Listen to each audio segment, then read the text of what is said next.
Hey! Oh. Salut les petits potes, aujourd'hui on se retrouve pour le visionnage du deuxième épisode de Falcon et le soldat d'hiver.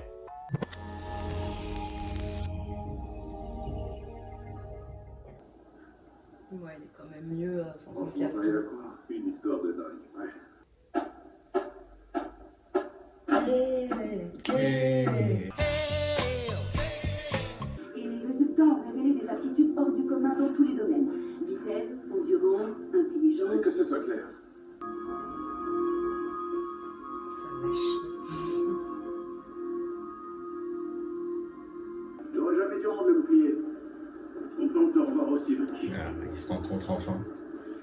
Hector, quelle bande des trois? Les androïdes, les aliens et les magiciens. Tu viens de l'inventer. Et j'ai rien inventé, tu viens de l'inventer. Gandalf, c'est... Tu te connais Gandalf, toi. J'ai lu le Hobbit. En 1937, quand il a été publié.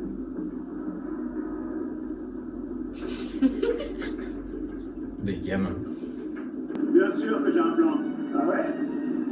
On a un plan. On attaque. J'ai un plan. On attaque.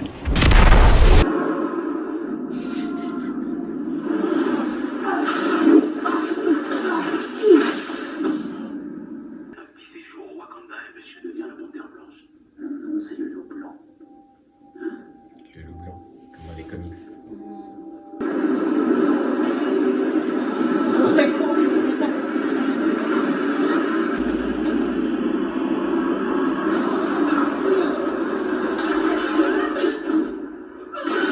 Depuis le temps que j'aurais Ah, pu ouais. faire ça.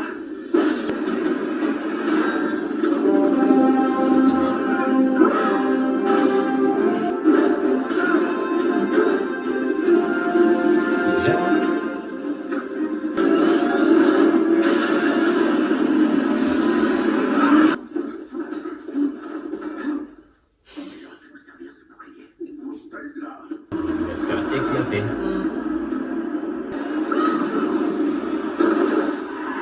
Il a pas de sang.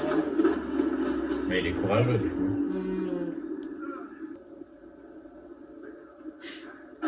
Vas-y, démarre.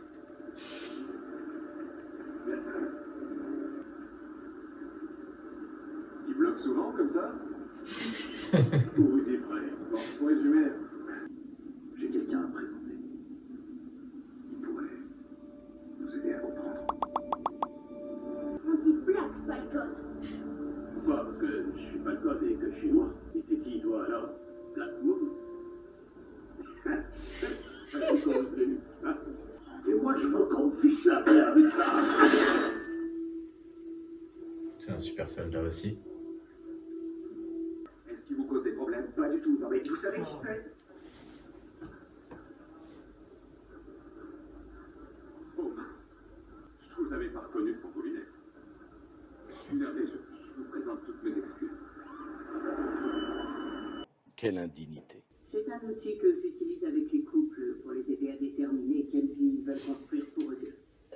Pour moi, le miracle, ce serait qu'il parle moins. C'est aussi ce que j'allais dire. Avouez que c'est drôle. Très bien, vous ne me laissez pas le choix.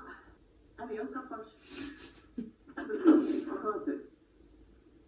Alors, ok, on va de quel côté là? Tu jettes tes jambes droite, gauche? Ouais, laisse tomber. Allez, vite. Encore maintenant? S'il vous Ça va. plaît. Ça va. C'est très bien. On se colle un peu, non? Un peu qu'on se colle, c'est pas ce que tu voulais. S'il vous plaît. Mais on la trouvera, c'est seulement une question de temps. Ça fait beaucoup de pression pour toi, hein, Walker. Eh, bon, on se détend, Walker a raison. Que je vous trouve pas sur mon chemin. Il est fou lui. Tu connais tous les secrets d'Hydra. T'as oublié la Sibérie. Je pense à des mots. Et tu vas aller discuter tranquillement avec lui. On va aller voir Zemo. Oui. T'en as pensé quoi? Je l'ai trouvé un petit peu long cet épisode quand même. En fait, moi j'ai eu l'impression qu'il était plus court que le premier, mais qu'il n'y avait pas de moment vraiment clé. Là, il y a pas mal de choses du trailer dans celui-là. Donc maintenant, tout ce qu'on va voir, normalement, ça devrait être plutôt nouveau. Mais on n'avait pas vu qu'il y avait le nouveau Captain America qui intervenait. Et son acolyte, là. Il est un petit peu pédant quand même, hein, ce Captain américain. Moi, ça passe pas. Bah, au début, j'ai eu l'impression qu'il allait vraiment un petit peu s'intégrer, tendre la main, leur sauver la mise et tout. Et au final, à la fin, il veut la jouer en mode c'est moi le chef, vous Alors, je m'obéissez. pense que s'il a voulu sortir Bucky de prison, c'est parce qu'il y a des intérêts derrière. Est-ce que ce serait pas un opportuniste du coup?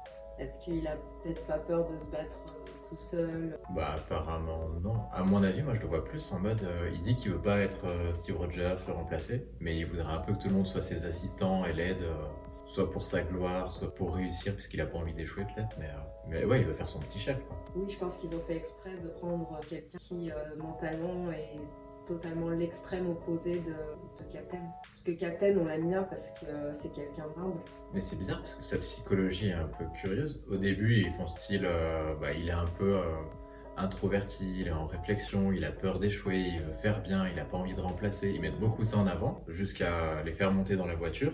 Et il a un bon discours. Moi, à un moment donné, je me suis même dit, ah, je vais peut-être l'apprécier un peu. Et au final, il les envoie un peu chier.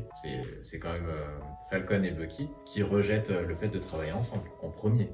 Et après, lui, il le prend très mal, par contre. La bonne nouvelle de l'épisode, c'est que ça y est, on va enfin voir Zemo. Ah ouais. Et puis ça y est, là, il travaille à deux, quoi. Le troisième épisode, c'est ça qui va vraiment déterminer si la saison va être bien. Là, ils ont posé premier épisode la situation de chaque côté. Bucky d'un côté, Sam Wilson de l'autre. Là, ils ont fait la rencontre et la situation du coup du personnage qui sera important du nouveau Captain. D'ailleurs, le titre de l'épisode, c'est L'homme à la bannière étoilée, donc c'était centré sur lui. Moi, si je dois donner une note sur cet épisode, je serais en dessous du premier quand même. Un petit peu en dessous aussi. L'humour est toujours sympa, etc., mais ça fait pas une intrigue. Après, l'humour prend quand même pas mal le monopole sur cet épisode-là. Ouais. Il y a eu une belle scène d'action avec les camions, mais à part ça, chez moi je l'ai trouvé un petit peu longué. Par contre, je pensais pas qu'on allait voir Zemo dès la fin du deuxième épisode. Il y a quand même une touche dans cet épisode de fond de racisme anti-noir, anti-afro-américain. Ouais.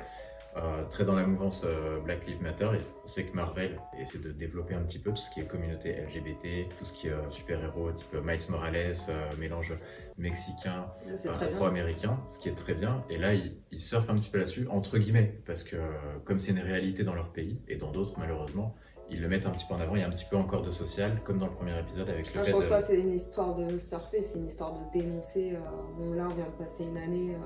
Oui, mais ça, il y a 4 ans, il l'aurait peut-être pas fait alors que ça existait déjà. Et là, comme c'est un mouvement qui fait plus parler de lui, parce que malheureusement, il y a trop de dérives, il ne devrait pas y en avoir du tout d'ailleurs, et ben, ils en mettent un petit peu maintenant quand même dans leur série, voire dans leur film, pour mettre en avant justement ces communautés et ce qu'elles subissent. Où on a vu dans le premier épisode, je disais, avec le prêt qui se fait refuser, voilà, quelques réalités sociales toujours, par petites touches, hein, c'est pas non plus un pamphlet social, mais c'est pas mal. Moi, ça me dérange pas. Faut vraiment que ce soit mis avec parcimonie.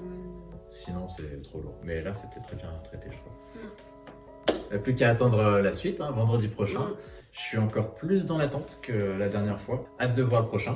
Bon, on espère que vous avez aimé en tout cas. N'hésitez pas à mettre un commentaire par rapport à votre avis sur l'épisode et également à liker et à vous abonner. Ciao!